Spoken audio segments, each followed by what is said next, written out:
If you believe you're eligible but haven't received your payment yet, officials first suggest you review the eligibility requirements and double-check that you are in fact due a middle-class tax refund. Star credit checks are also being delivered to homeowners in Monroe County. Now, it's calculated by addressed property value and taxpayer income. In the past decade or so, the program has gone through some changes, like New York State changing the program, and in 2015, new homeowners had to get the Star credit by a rebate check instead, so this can cause some problems down the road.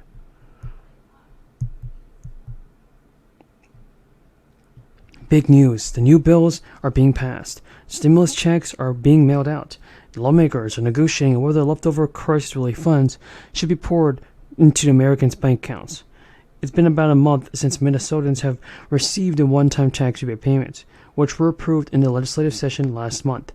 Now, while some taxpayers had the money directly deposited into their bank, many received checks in the mail. Minnesotans who have not yet received their one-time payment should not need to do anything to get the money, because according to state officials, the money will automatically be sent by direct deposit or check backed on 2021 income tax returns. The one exception is if you moved or changed bank accounts. Now, anyone who lived in Minnesota and filed an income tax return or property tax refund is eligible as long as they meet the limits on adjusted gross income. That is $75,000 or less for single filers. You don't need to apply. There is no application or form needed to fill it out. Rebates will be sent automatically based on tax returns for the year, including the adjusted gross income amount. Mailing addresses and direct deposit information provided will give you the money. Virginia lawmakers passed a budget bill that gives teachers and state employees pay raises, funds, public schools and mental health programs, and checks and one-time tax rebates to taxpayers.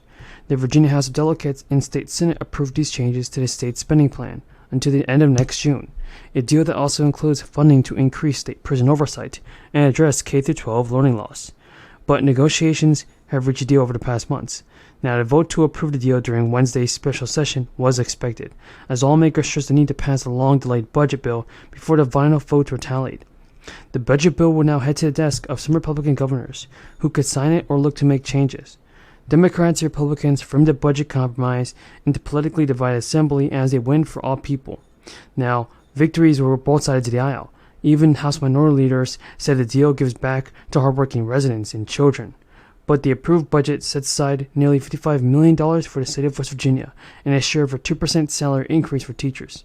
It's effective January 1st, and 19.5% hike for the 2023 and 2024 fiscal years approved when the initial 2-year budget plan was increased. Most of this nearly $1 billion in tax deductions is in the budget deal. And now Virginia's standard deduction is a flat amount that filers who don't itemize the deductions can use to reduce their taxable income. This deduction will increase in 2024 and 2025 tax years, helping people all across the state. Biofuel adoption and investment, and by giving consumers greater fuel choices at the pump. Lack of competition in the meat and poultry processing industries has also jeopardized many of our family farmers and the people they feed. Competition is the essence of a free market. Competition is the essence of establishing prices that are reasonable and fair, both to producers and to consumers. Fortunately, Mr. Speaker, this legislation will help level that playing field for small and independent producers trying to break into the industry, which will both boost our meat processing capacity and stoke healthy competition and innovation, which both sides of the aisle believe is the way we have created this extraordinary economy we know as the American economy. Competition, free markets.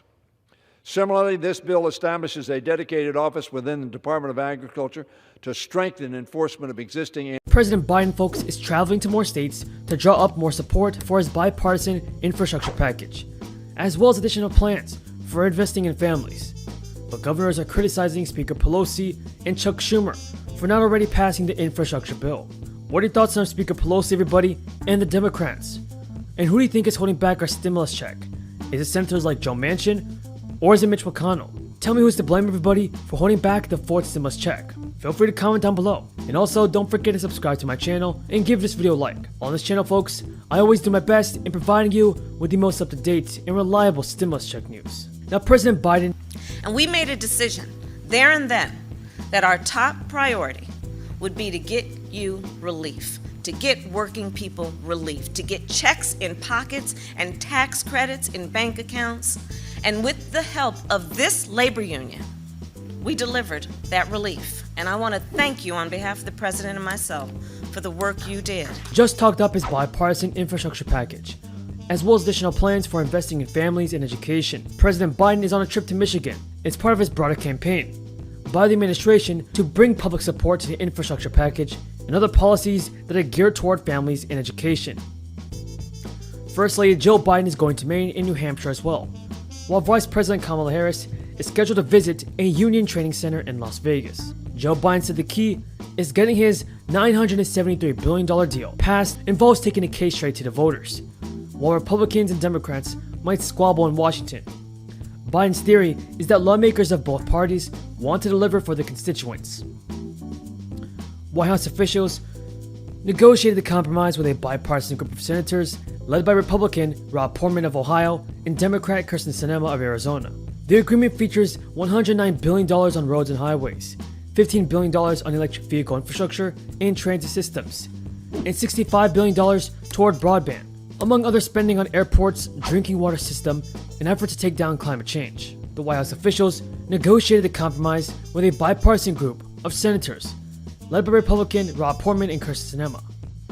There is a move not to preserve Social Security from those on the other side of the aisle, too many of them, but to end it.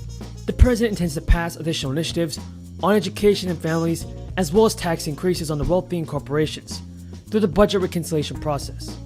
This would allow the passage of President Biden's priorities by a simple majority vote, avoiding the 60-vote hurdle and a Senate split evenly between the Democrats and Republicans. But during a town hall meeting, Maryland Governor Larry Hogan toward House Speaker Nancy Pelosi and Chuck Schumer for holding the bipartisan infrastructure bill endorsed by Biden in order to gain leverage on other spending bills. Larry Hogan spoke about the $953 billion infrastructure bill that was endorsed by Biden, saying the plan will put Americans back to work and will improve the American infrastructure.